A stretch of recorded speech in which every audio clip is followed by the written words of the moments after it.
Hello friends, मैं doctor Kuldeep Mishra.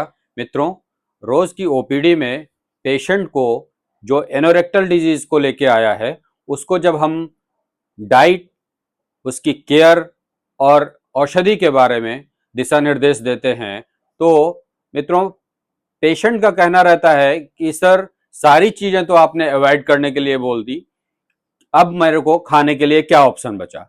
मित्रों, ये हमारे ट्रीटमेंट का एक अहम पार्ट है, जिसको आज हम समझेंगे कि कैसे हम पेशेंट को बता सकें कि आपको मलद्वार से संबंधित बीमारियों के केस में क्या डाइट लेनी चाहिए, कितना लिक्विड इनटेक होना चाहिए और इन कंडीशन में क्या चीजें हमको कंज्यूम करनी है और क्या अवॉइड करनी है। मित्रों, मैं doctor Kuldeep Mishra. Diet in anorectal diseases जो लिटरेचर में मिलता है, a diet for anorectal disease like fissure, fistula, piles and in this conditions diet emphasises adequate quantity of liquid, adequate quantity of fibre. Adequate लगा हुआ है दोनों चीजों के सामने, इसका मतलब हमें बहुत बैलेंस कंडीशन में फाइबर डाइट लेनी है, लिक्विड सफिशिएंट क्वांटिटी में लेना है। एडिक्वेट फाइबर के साथ साथ फाइबर का नेचर ऐसा होना चाहिए जो इजीली डाइजेस्ट हो जाए, उसमें लिक्विड का जो एब्जॉर्प्शन होता है और जो बल्क फार्मिंग कंडीशन के लिए लिया जाता है वो इतना हार्ड ना हो, जो कि मल द्वार से संबंधित ऑलरेडी बीमारी हो रखी है उसको और एग्रेवेट कर दे। ये जो डेफिनेशन है डाइट के लिए एनोरेक्टल पर्सन के, एनोरेक्टल डिजीजेज वाले पर्सन के लिए, उसमें adequate liquid and adequate fibre इसीलिए कहा गया है। मित्रों, एक व्यक्ति जो एनोरेक्टल डिजीज से सफर कर रहा है उसको होल ग्रेन्स लेने चाहिए। पहले हम एक जो है ग्रॉस आइडिया ले लेते हैं, फिर हम आपको क्लासिफाई करके एक टेबल बना के बता देंगे। मित्रों, जो पेशेंट मलद्वार से संबंधित बीमारियों से ग्रसित है उसको होल ग्रेन लेना चाहिए। जिससे क्या होता है, होल ग्रेन का मतलब जैसे चना खा रहे हैं सपोज, तो उसका ऊपर का कवरिंग भूसी हटानी नहीं है, उसको साथ में लेंगे तो फाइबर एडिक्वेट कंडीशन में डाइट के साथ जाता रहेगा। फ्रूट्स हैं, स्पेशली कोई फ्रूट्स ढूंढना नहीं है मित्रों, केवल आप सीजनल फल जो आ रहे हैं, और क्योंकि मलद्वार से संबंधित बीमारी है तो फल के साथ साथ जूस यानी लिक्विड भी इनटेक होता रहे तो बेहतर होता है। इसलिए सीजनल फलों का बहुतायत उपयोग करें।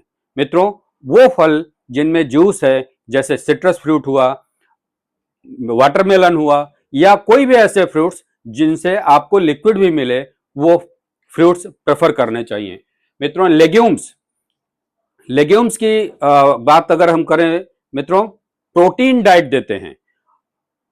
एक्सेस में प्रोटीन तो नहीं लेना चाहिए, लेकिन बॉडी को रिपेयरिंग के लिए, जैसे सपोज आपको फिशर का घाव बना है या फिस्टुला ऑपरेट किया गया है, वहां पे जो उंड बना है उसकी हीलिंग भी तो आवश्यक है। इसलिए प्रोटीन डाइट आवश्यक है, लेकिन हैवी प्रोटीन डाइट नहीं लेनी है जो कि कॉन्स्टिपेशन क्रिएट करे। मित्रों, इसलिए यहां पर समझना यह जरूरी है कि प्रोटीन डाइट तो लेनी है, लेकिन वो जो पर्टिकुलर वो पर्सन डाइजेस्ट कर ले इजीली और हमें कॉन्स्टिपेशन की शिकायत ना आने पाए। मित्रों, ड्रिंकिंग जो वाटर का इंटेक करना है वो मिनिमम, एक एवरेज देखा जाता है कि 2 से 2.5 litre minimum per day consume करना होता है। आइए अब हम आप इसको एक स्पेसिफाइड टेबल से समझते हैं क्या चीजें कंज्यूम करनी चाहिए। मित्रों, ग्रेन्स, वो ग्रेन्स जिनमें हस्क होता है तो हस्क को आप रिमूव ना करें और आसानी से आपकी डाइट में एडिक्वेट क्वांटिटी ऑफ फाइबर की जो बात डेफिनेशन में की गई वो आपको पहुंचता रहे।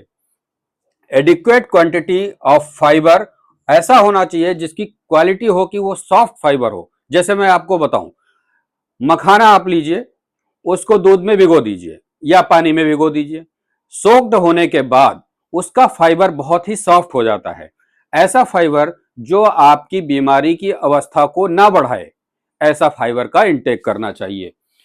हेल्दी फ्रूट्स लेने चाहिए, सीजनल फ्रूट्स लेने चाहिए, ऐसे फ्रूट्स जो जूसी हों।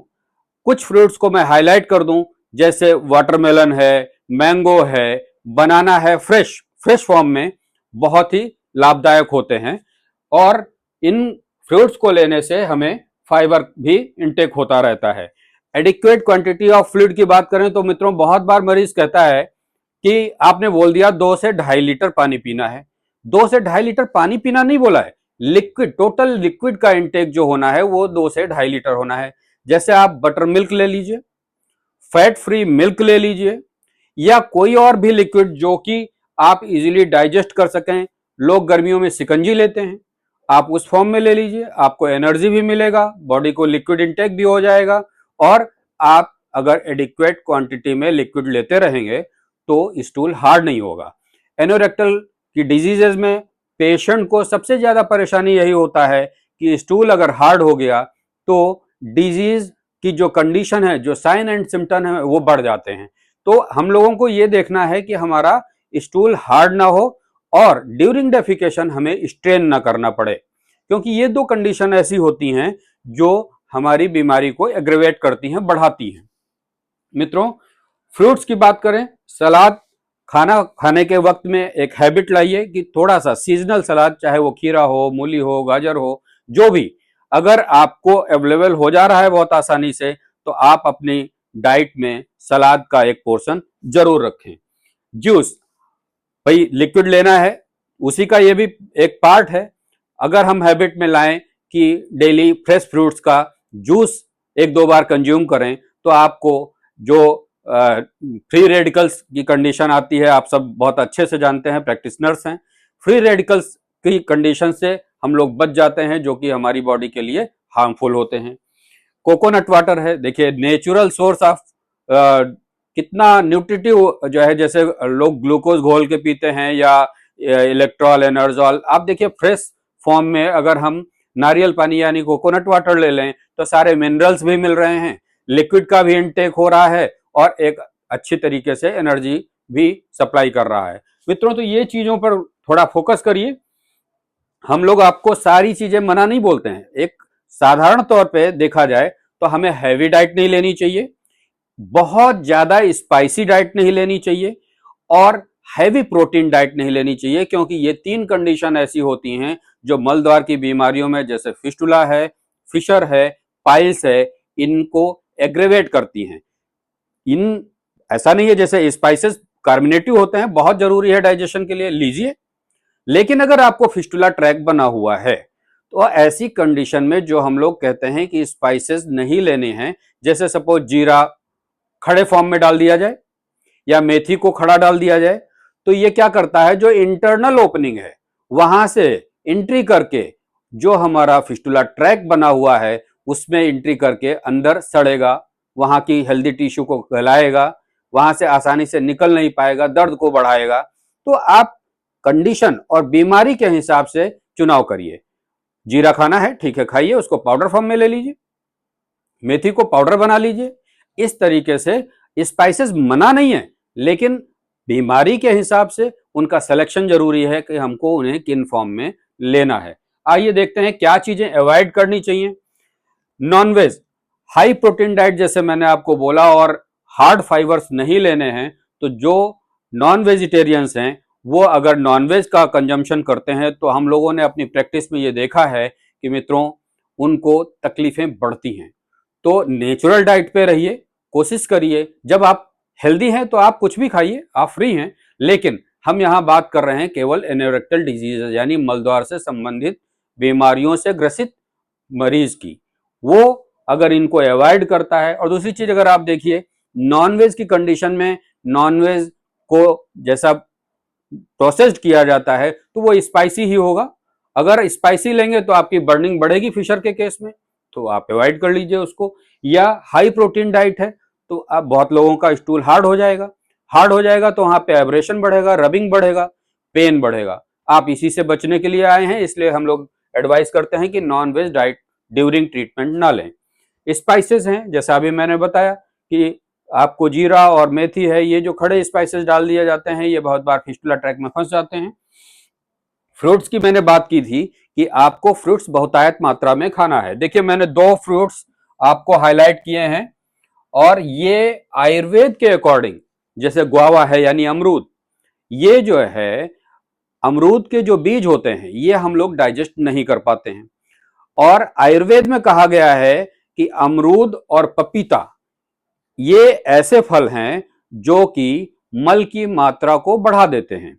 इवन अमरूद यानी गुआवा को कहा गया है आयुर्वेद में कि भस्मक रोगा, जिसमें मनुष्य को बहुत ज्यादा भूख की कंडीशन डेवलप हो जाती है, उसमें इसको इस्तेमाल करते हैं कि उसकी जो है अग्नि स्लो हो जाए, मंदाग्नि हो जाए, जिससे कि उसको भस्मक रोग खत्म हो जाए। तो मित्रों यहां पे हम जठराग्नि को बढ़ाने की बात कर रहे हैं, डाइजेशन को इंप्रूव करने की बात कर रहे हैं। और अगर हम गुआवा को खाएंगे तो मंदाग्नि आएगी, क्यों खाएंगे? अवॉइड कर दीजिए। एक दो फल, सीजनल फल आप इस्तेमाल करिए। पपाया है, आप अवॉइड कर दीजिए, मल की मात्रा को बढ़ा रहा है। पोमग्रेनेट है, आप जूस ले लीजिए। आप देखते होंगे जो लोग बीज के साथ उसको खा लेते हैं, बहुत बार फिशर की कंडीशन में, क्योंकि उसके बीज नुकीले होते हैं, जाके घाव पे बैठ जाते हैं और पेन की कंडीशन को बहुत ही एग्रेवेट कर देते हैं। और इवन रोगी भागा हुआ आता है कि सर आज क्या हो गया, अभी तक तो सब ठीक चल रहा था, अचानक दर्द बढ़ गया। हिस्ट्री लीजिए, उसने कुछ ऐसी हार्ड चीज खाई जो कि वहां पे आपको परेशानी को उसने बढ़ा दिया।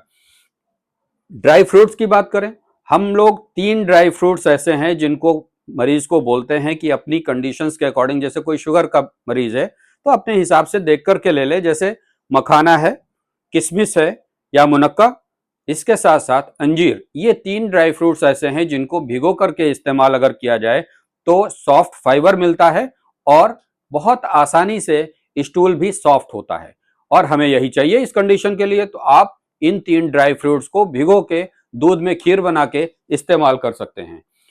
ऐसे फूड स्टफ्स जो एसिडिटी क्रिएट करते हैं, ऐसे फूड स्टफ्स जो एसिडिटी क्रिएट करते हैं, जिनका नेचर इस तरीके का होता है कि आपको डाइजेशन के टाइम पे एसिड ज्यादा बनेगा, या वो एसिडिक फूड हैं, अगर वो मल में जो उनकी कॉन्सिक्वेंसी होती है, अगर वो एसिड जो है मलद्वार तक पहुंच गया तो बर्निंग सेंसेशन, जो फिशर की केस में पेशेंट कंप्लेंट बहुत बार कंप्लेंट करता है, उसको बढ़ा देते हैं।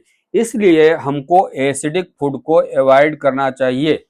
ज्यादा स्पाइसी फूड, ज्यादा चटपटा खाना नहीं खाना चाहिए। मित्रों ये एक ग्रॉस आइडिया हो गया कि हम लोगों को एनोरेक्टल के मरीज को क्या डाइट रेकमेंड करनी चाहिए और कौन सी चीजें अवॉइड करनी चाहिए। मित्रों इसमें अगर देखा जाए तो मरीज को हम लोगों ने सिर्फ 3 चीजें मना बोली हैं कि हाई प्रोटीन डाइट ना लें जिससे मल हार्ड ना हो, ऐसी डाइट ना लें जिनमें बहुत मिर्च मसाला हो जो कि फिशर के केस में बर्निंग को बढ़ा देता है, आपके डाइजेशन को हैम्पर्ड करता है। ऐसी कंडीशन में हैवी डाइट ना लें जो कि आसानी से आप पचा ना सकें। तो इसमें बहुत बड़ी बात नहीं है, ड्यूरिंग ट्रीटमेंट अगर आप इतना अवॉइड कर लेते हैं तो बहुत सुखद तरीके से आयुर्वेद की औषधियों के माध्यम से या क्षारसूत्र के माध्यम से बहुत आसानी से मलद्वार से संबंधित बीमारियों को ठीक कर सकते हैं। धन्यवाद।